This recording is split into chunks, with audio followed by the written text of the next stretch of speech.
35, which I know is not like, I know it's not like old enough to really complain about age, but it's the oldest I've ever been. So I talk about it. And I feel like I'm in my mid-30s and something's happening. I feel like I need to shower more. I didn't know that was going to be a thing. Like Glastonbury last year, Glastonbury 25, there was one day where I had to shower up to 6 times, and I was only watching from home. I was with my girlfriend, right? We were watching the live broadcast of Bob Villains. Remember all that stuff happened? Wait. My girlfriend, she wasn't really paying attention. I'm quite a fan of his music, so I'm paying attention. I sort of knew something was going to happen, right? And he got to the part in the set where he said the now infamous chant, "Death, death to the IDF." And I turned to my girlfriend, I went, "That's going to be in the news tomorrow." She went, "What did he say?" He said, "Death to the IDF." And then she went, "Isn't that where we got our sofa?" And sometimes it's just more fun to pretend. I was like, "Yeah, we got our sofa from the IDF. We got it in the IDF sale, that's what we..." And then you really double down on the jokes. We were eating carrot sticks at the time, and I was like, "Would you like some Hamas with those carrot sticks?" I love my girlfriend. We've been together for a long time, about 10 years. We've got like a real open and honest relationship, you know. We've got little pet names for each other, but they're honest pet names. I'm overwhelmed, she's insecure, you know. Here's our little kid, little permanent damage. Go on, go ahead. I think that's what modern relationships are, right? Just two people's mental health issues kind of bashing against each other. And there's a spectrum of mental health in there, right? Some people are more anxious, some people are more depressed. I fall more on the depression side of things, and as someone with depression, I just want to say to people with anxiety, do you ever shut the fuck up? People with anxiety do like going on about their anxiety, don't they? Like, something hasn't happened yet and I'm really worried about it. Like, I'm sad now. But there's a spectrum, there's also a hierarchy, you know what I mean? I understand that everyone's gonna like that joke, but keep it in because I mean it, you know? Yeah. Obviously I don't want to upset the anxious, but what are you gonna do, worry about it, you know what I mean? So I've been with my girlfriend a long time, right? But we just got our first place. We just bought our first place. Yeah, thanks. It's I say bought. It's like one of those shared ownership schemes. So like, I'm not renting, but I am still getting fucked. You know, the man of the people. And, we still had to save for a long time, right, to give the deposit while saving. She was living with her mum, and I lived with my nan. I lived with my grandmother.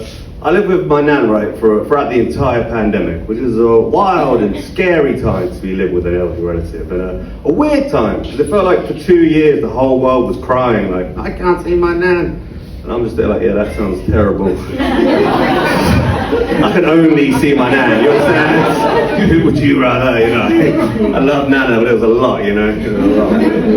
And I caught COVID while I was living with Nan. I felt bad, I was out doing this, you know what I mean? I had a lot of guilt about it. It was Christmas 21, my Nan's downstairs, having Christmas dinner alone. I'm upstairs, self-isolating, but my Nan didn't care. My Nan's got that boomer spirit, you know?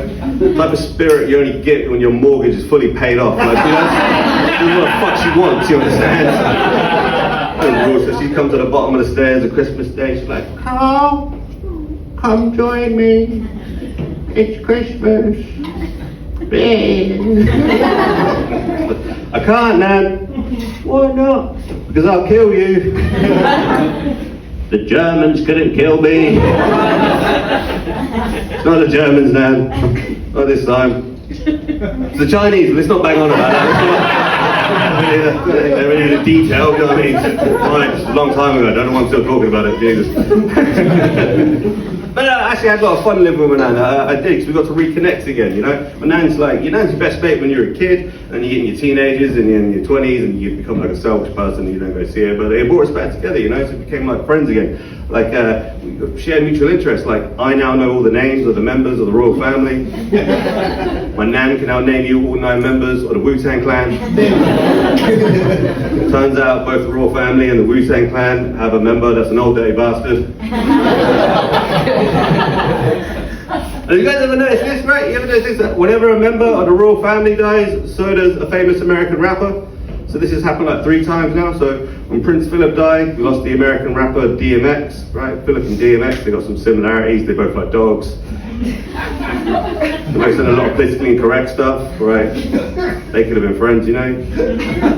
When the Queen died, in the same 7 days, we lost the American rapper Coolio. Similarities between the Queen and Coolio, neither of them ever changed their haircut.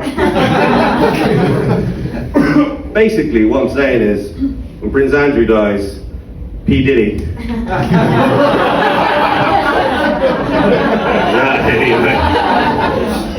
I like that joke because it used to be about R. Kelly and I just keep updating a rapper. And R. Kelly makes me laugh because his name sounds like a northern dad referring to a family member. Like, R. Kelly, you know what I mean? Believes he can fly, R. Kelly.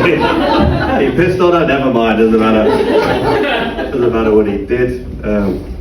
Yeah, like Nick, I'm gonna try some new stuff. So, politics is fun, isn't it? At the moment, politics is good. I think politics is. I'm more interested in politics than I ever have been, and I think it's because I don't have a team. Right? It's like the opposite to football. You understand? Like, I don't really care what happens, and I quite like the chaos of it all. You know. So in the next election, what I'm actually hoping for is a Green Party and Reform coalition.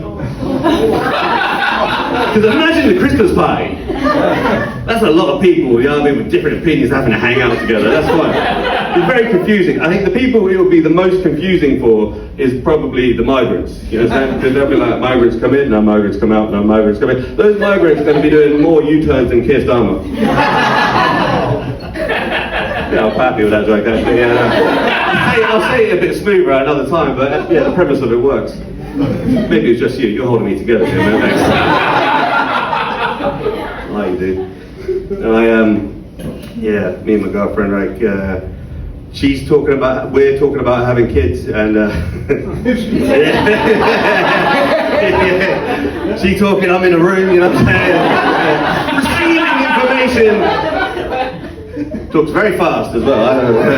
I go, yes, I guess, okay. I don't want to be lonely, so I guess I will reproduce. That's how it works. It's not like I don't want to have kids. It's just how do you know what you want out of life, right? One day I want to have a child, next day I want to travel the world. How do you combine those things? So I Googled it, and now I'm going to watch this for child trafficking. So don't worry, no kids were trafficked to make that joke. Relax yourself, it's fine. It's not that I don't want to have kids. It just. It's like, it's sex with the sole purpose of making a baby, you know, like doing the deed, knowing that that's what the end result's going to be, being aware of that blows my mind. It makes me feel icky. I don't like that, you know, like sex for the sole purpose of making a baby. It's like the filthiest shit we do produces the most innocent thing we have.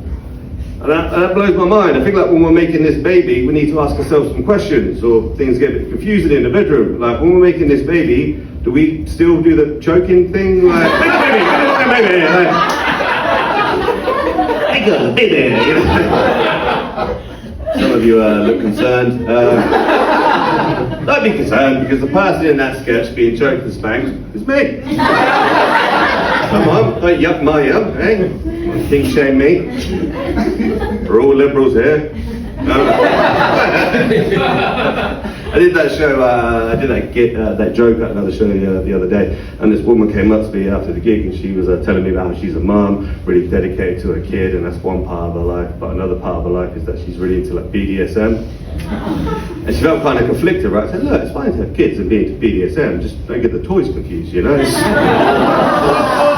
all for show and tell, you know what I'm saying? I don't know what it is about me, but like some comedians tonight, they'll get compliments after the set. I tend to get confessions. I had this other guy come up to me and he was like, yeah, I really like it, my girlfriend chokes me too. And I was like, get away from me, you weirdo, it's a fucking joke. Some creepy men out there, you gotta watch out, ladies. Alright, see you later, man.